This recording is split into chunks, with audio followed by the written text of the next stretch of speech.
사도행전 16장 19절에서 32절 말씀 함께 공독합니다. 여종의 주인들은 자기의 수익의 소망이 끊어진 것을 보고 바울과 실라를 붙잡아 장터로 관리들에게로 끌어갔다가 상관들 앞에 데리고 가서 말하되, 이 사람들이 유대인인데 우리 성을 심히 요란하게 하여 로마 사람이 우리가 받지도 못하고 행하지도 못할 풍속을 전한다 하고는 우리가 일제히 일어나 고발하니 상관들이 옷을 찢어버리고 매로 치라 하여 많이 친 후에 옥에 가두고 간수에게 명하여 든든히 지키라 하니, 그가 이러한 명령을 받아 그들을 깊은 옥에 가두고 그 발을 착고에 든든히 채웠더니 한밤중에 바울과 실라가 기도하고 하나님을 찬송하며 죄수들이 듣더라. 이에 갑자기 큰 지진이 나서 옥토가 움직이고 옥문이 곧 다 열리며 모든 사람의 매인 것이 다 벗겨진지라. 간수가 자다가 깨어 옥문들이 열린 것을 보고 죄수들이 도망한 줄로 생각하고 칼을 빼어 자결하려 하거늘 바울이 크게 소리질러 이르되, 내 몸을 상하지 말라.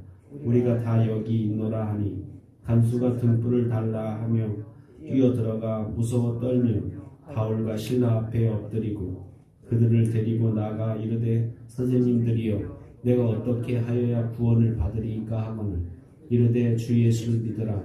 그리하면 너와 네 집이 구원을 받으리라 하고 주의 말씀을 그 사람과 그 집에 있는 모든 사람에게 전하더라. 아멘. 바울 일행이 빌립보에서 복음을 전하기 시작하자 큰 소동이 일어났습니다. 왜냐하면 앞에서 점치는 그 귀신 들린 여종이 바울을 따라다니면서 자꾸 복음 전하는 걸 방해하는 거예요. 저 사람들은 하나님의 사자들이다. 그러면서 자꾸 이렇게 귀신 들린 그 여종이 자꾸 이렇게 복음 전하는 걸 방해하고 거슬리게 하자 바울이 예수님의 이름으로 귀신을 내쫓고 그 여종을 치료해 줍니다. 그런데 문제는 거기서부터 시작됐어요. 그 여종이 귀신 들려서 점을 치는 귀신 들려서 이제 점을 쳐서 이렇게 하는데 그 주인들이 이 여종을 통해서 돈벌이가 짭짤했었는데 이 여종이 귀신이 떠나가고 온전해지니까 수입원이 끊어진 거예요. 그래서 그 주인들이 급기야는 두 사도를 이제 관리들에게 고발하게 됩니다. 그래서 결국 바울과 실라는 자신들을 변호할 기회를 얻지 못한 후에 옷이 벗겨지고 찢겨지고 매를 어떻게 보면 굉장히 많이 처참하게 매를 맞고 결국 착고에 이렇게 묶이게 되고, 그리고 투옥되는 깊은 지하 감옥에 투옥되는 그런 모습을 보게 됩니다. 그런데 두 사람이 이러한 상황 속에서 한밤중에 하나님께 예배를 하는데 집중했다라는 겁니다.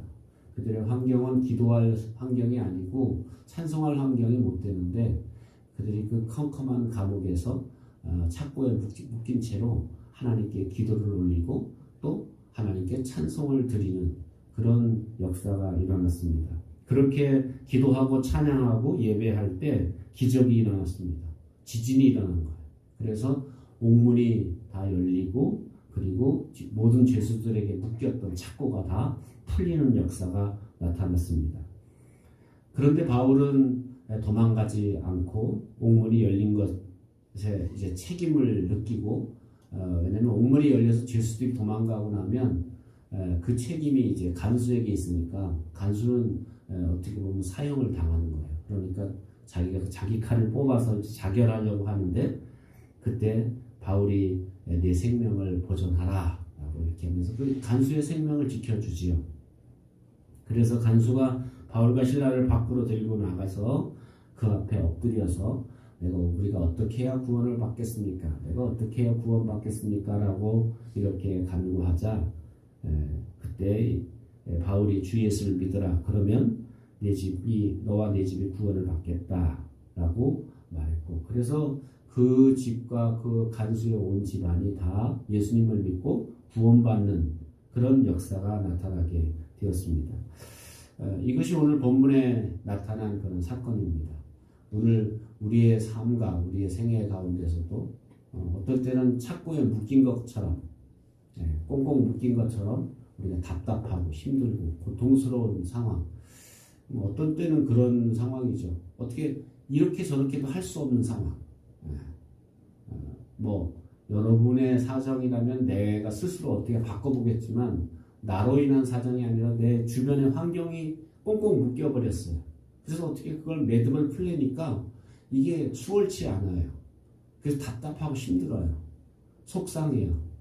그래서 우리가 보통 이제 이렇게 답답한 일을 만나면 자꾸 사람을 찾아다니면 사람에게 하소연하죠. 나 이렇게 답답하다고. 나 이렇게 힘들어. 근데 사람에게 하소연해도 사실 이 문제가 사람에게 하소연해서 문제가 해결된다면 얼마나 좋겠어요. 근데 사람에게 하소연해도 문제가 해결되지 않아요. 결국은 사실은 우리의 문제들은 그 문제를 내 힘으로 풀 수 없는 문제는 하나님이 풀어주셔야 된다. 그래서 하나님께 기도하고 하나님께 찬송하고 하나님께 예배할 때, 그래서 예배가 기적이고 예배가 능력이라는 건 뭐냐면 우리가 이렇게 예배가 공칠 때가 많아요. 예배 드리러 나왔는데 그냥 졸다가 예배를 망친다든가 딴 생각하다가 예배를 망친다든가. 예배가 성공해야 우리 삶 속에 기적이 나타나고, 예배라는 건 하나님을 만나고 하나님의 역사를 경험하는 시간인데 그 예배 시간을 공쳐버리면 하나님의 기적과 은혜를 경험할 기회가 사라져버립니다. 그래서 정말 우리가 묶인 것 같고 답답하고 힘들 때 어떻게 보면 바울과 실라 이렇게 기도할 상황도 아니고 예배할 상황이 아니에요. 묶여있고 캄캄하고 감옥에서 이렇게 그런 상황에서 사실 기도할 상황도 아니고 찬송할 상황도 아닌데, 그런데 그런 상황에 비하면 우리는 얼마나 편해요. 따뜻한 예배당에서 편안한 자리에 앉아서 어디 묶였어요. 묶이지 않았는데도 불구하고 우리들 상황 속에서는 충분히 예배할 상황인데 예배를 못하는데, 반대로 저 사도들은 도저히 예배할 수 없는 상황이야. 묶였고 갇혔고 꼼짝 못하는 상황이야. 그런데 그렇게 해서 이렇게 상황과 환경을 핑계대지 않고 기도 좀 하세요. 예배 좀 하세요. 해도 목사님 제가 요즘 기도할 상황이 아니에요. 할 상황이 아니라 우리 자꾸 상황 핑계를 대고 환경 핑계를 대는데, 그런데 이 바울과 실라는 지금 핑계를 대자면 기도할 환경 아니고 예배할 찬송할 그런 상황이 아니에요. 그런데 이런 상황과 환경은 아니지만 기도하고 찬송할 때 어떤 역사가 나타났어요? 지진이 일어나고 문이 열리고 묶인 것이 풀리는 역사가 나타났어요. 그리고 그것으로 인해서 그 간수가 그 집이 구원받는 역사가 나타났어요. 오늘 우리가 상황과 환경을 핑계대지 않고, 여러분 어떤 상황 속에서도 정말 기도할 수 없고 예배할 수 없는 상황 속에서도 기도하고 찬송하고 예배하는, 그럴 때 여러분의 삶에 묶인 것들이 풀려지는 역사가 나타나게 될 줄로 믿습니다. 기도하겠습니다. 이 시간 함께 기도할 때 우리가 거친 광야를 거치면서 우리의 상황이 묶인 것 같고, 그래서 우리 꼼짝할 수 없는 그런 상황이라 할지라도 우리가 찬양과 기도로 하나님께 우리가 기도하고 찬양함으로 예배함으로 기적을 맛보고, 그래서 우리가 새 힘과 새 능력을 덧입는 저희들이 되게 해달라고 기도하고, 내가 상황과 환경에 핑계를 대지 않고 내가 어떤 상황 속에서도 예배하고 어떤 상황 속에서도 기도하고 찬양하고, 그래서 하나님의 능력을 의지하는 저희들이 되게 해달라고 기도하고, 여러분 자신의 기도 제목을 놓고 기도합니다.